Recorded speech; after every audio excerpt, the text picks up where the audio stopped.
So maimbuntag sa kaninong tanan.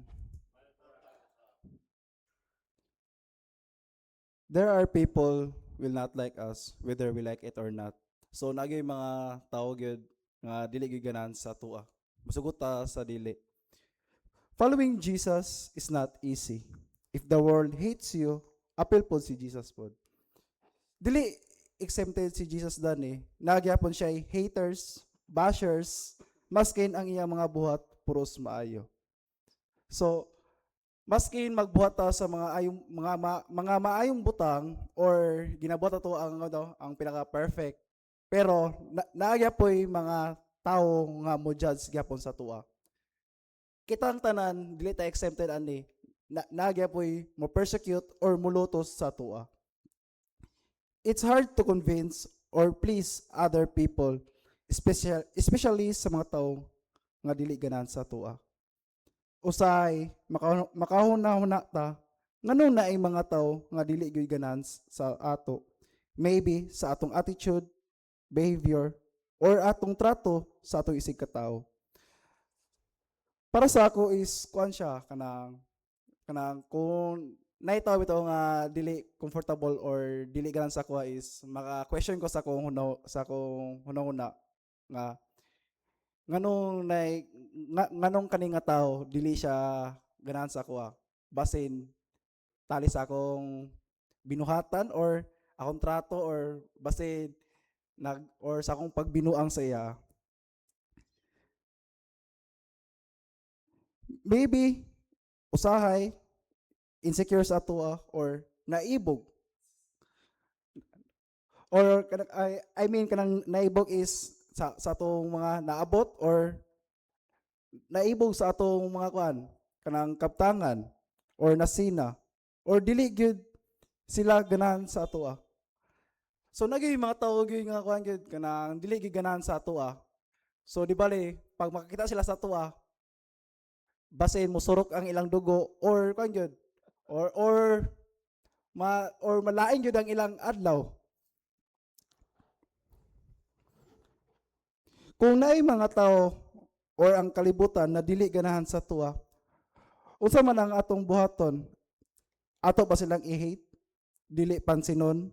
Dili amigohon? Or dili nato istoryahon? So kita gyud ang maka-decide gyud kung naay mga tao nga dili i-hate sa tuwa, unsa man nato sila pag-deal. So kita ra gyud ang makabuot or makadesisyon ana. Musugot ta sa dili, the world is full of rejection, full of regrets, full of discouragement. The world is imperfect.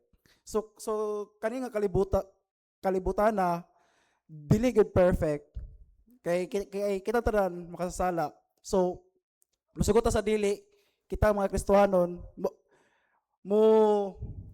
muagi gyud tag paglutos, pagantos or mga trato nga mga dili maayo nga mga maayo nga mga butang nga kanang mga tao bitaw nga dili ganahan sa ato bitaw. Brothers and sisters, we should choose love over hatred and faith over fear. Nag-ingon sa Matthew 5:44, but I tell you, love your enemies and pray for those who persecute you. So, love your enemies and pray for those who persecute you. Lisod siya.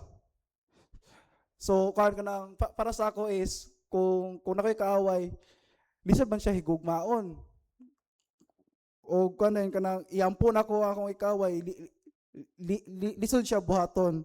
Mas sayo ni noon, kung ako inon siyang kuanon, kami to kanang kuan ba, batog istorya or kanang tunglohon bitaw nga sus madam agong daga or maunsa bitaw ka.